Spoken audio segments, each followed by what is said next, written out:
कोलकाता इथं घडलेल्या घटनेनं सगळ्यांनाच हादरवून सोडलं।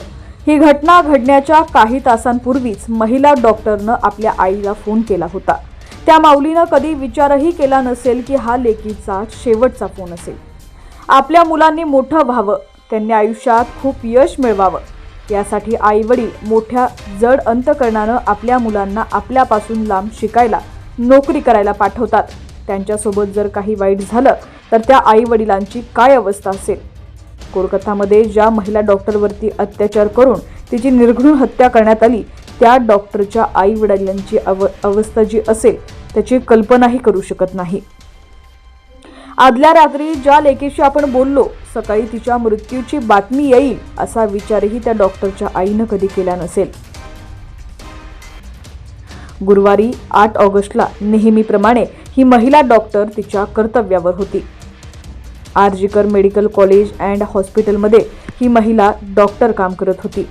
त्या दिवशी तिची रात्रपाळी होती। त्या रात्री तिनं इतर सहकाऱ्यांसह नीरज चोप्राचा ऑलिम्पिकमधील भालाफेक स्पर्धेतील तो सामना पाहिला, ज्यामध्ये त्यानं देशासाठी रौप्य पदक जिंकलं। त्यानंतर तिनं सहकाऱ्यांसह जेवण केलं। जेवण झाल्यानंतर तिनं आपल्या आईला फोन केला। माझं जेवण झालंय, तू देखील जेवून घे असं तिनं आपल्या आईला फोन करून सांगितलं। त्यानंतर ती आपल्या ड्युटीवर परतली। काम आटपून ती सेमिनार हॉलमध्ये अभ्यासासाठी गेली। तिथं आरोपी संजय रॉयनं तिच्यावर अत्याचार करून तिचा खून केला आणि सकाळी तिचा मृतदेह आढळून आला।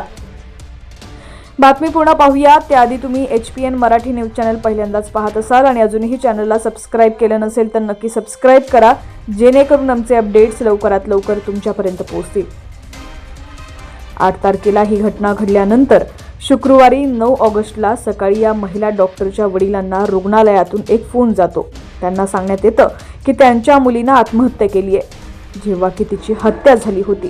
त्यामुळे तिच्या वडिलांना फोन करणारी व्यक्ती कोण होती, तिनं आत्महत्या केल्याचं का सांगितलं, याचा तपास व्हावा अशी मागणी डॉक्टरच्या वडिलांनी मुख्यमंत्री ममता बॅनर्जी यांच्याकडे केलेली आहे।